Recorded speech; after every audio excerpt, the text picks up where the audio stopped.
आज भारतीय राष्ट्रीय कांग्रेस के 2024 के लोकसभा चुनाव का घोषणा पत्र जारी किया जा रहा है। इस मौके पर मैं आप सभी का स्वागत करते हुए 22 दिसंबर 2023 को जो चिदम्बरम जी की अध्यक्षता में 16 सदस्यीय कांग्रेस मैनिफेस्टो कमेटी बनी थी और 19 मार्च को सीडब्ल्यूसी ने इसे मंजूरी दी थी।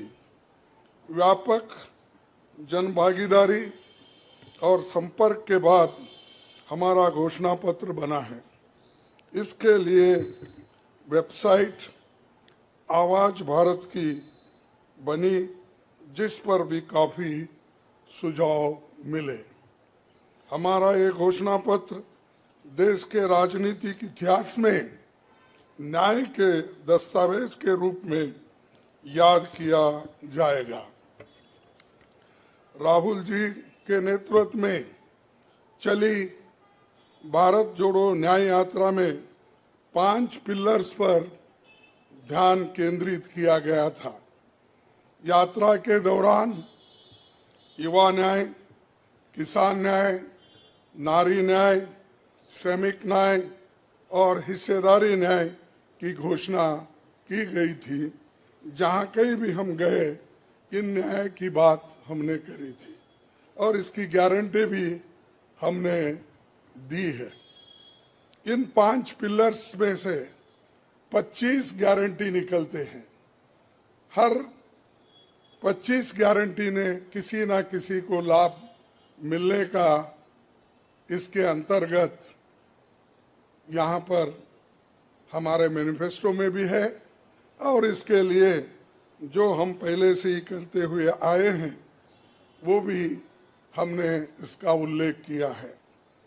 मैं कुछ बातें आपके सामने रखना चाहता हूं। खासकर युवा न्याय के तहत हर शिक्षित युवा की पहली नौकरी अप्रेंटिसशिप के साथ पक्की हो जाए, ऐसी एक गारंटी हम दे रहे हैं। और उसके लिए हम 1 लाख रुपए, उसके लिए हम एक अप्रेंटिसशिप कोर्स करने वालों को खर्च करेंगे और इससे ये फायदा होगा, किसी ना किसी जगह उसको पक्की नौकरी मिलेगी, क्योंकि ये स्किल डेवलपमेंट के तहत और बहुत से इंडस्ट्रीज में इनको काम मिलेगा। नारी न्याय के तहत गरीब परिवार की महिला को सालाना 1 लाख की मदद देंगे। गरीब परिवार की महिला को सालाना 1 लाख की मदद देंगे। और किसान न्याय के तहत किसानों की कर्ज माफी और एमएस की कानून की गारंटी भी हम देंगे। और श्रमिक न्याय, इसके तहत मनरेगा में भी 400 रुपए, ये न्यूनतम कम से कम 400 रुपए मजदूरी दिया जाएगा। हिस्सेदारी न्याय में सामाजिक आर्थिक समानता के लिए हर व्यक्ति और हर वर्ग की गिनती या जातीय जनगणना होगी, जिससे सबको फायदा होगा।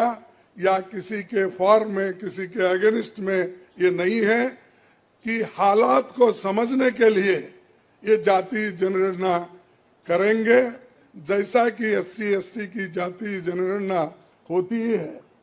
और वैसा ही जो पिछड़े लोग हैं और भी ये अपर कास्ट में भी गरीब लोग हैं, सबकी हालत क्या है ये जानने के लिए हम जातीय जनगणना कराएंगे और इसका फायदा हर वर्ग को मिलेगा। हमारे घोषणा पत्र में संवैधानिक न्याय, कॉन्स्टिट्यूशनल जस्टिस खंड में लोकतंत्र बचाओ, भय से मुक्ति से लेकर मीडिया, न्यायपालिका आजादी, भ्रष्टाचार के खिलाफ मुहिम जैसे मुद्दे, कला संस्कृति जैसे विषय भी है। आर्थिक न्याय, इकोनॉमिक जस्टिस खंड में आर्थिक नीतियों, बेरोजगारी, टैक्सेशन और टैक्स रिफॉर्म्स, ये सारी चीजें उसमें हम लाएंगे। इंडस्ट्री और इंफ्रास्ट्रक्चर पर ठोस काम हम करेंगे।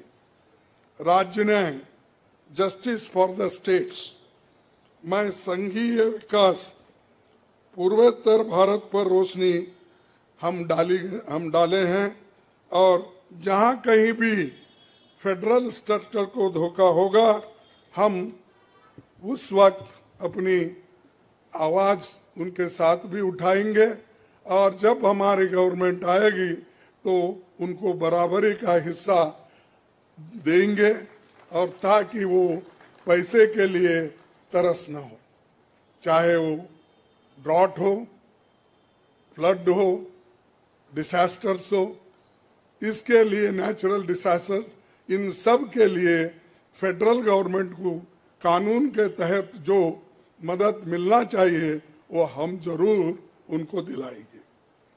उसी के साथ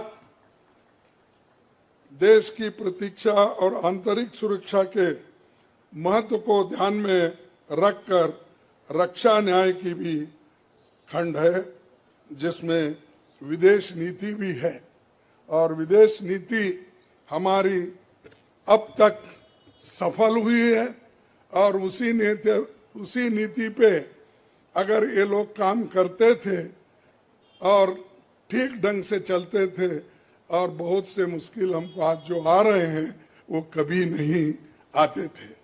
तो इसीलिए हम अपना रक्षा न्याय का देश की रक्षा के लिए पूरा हम काम करेंगे।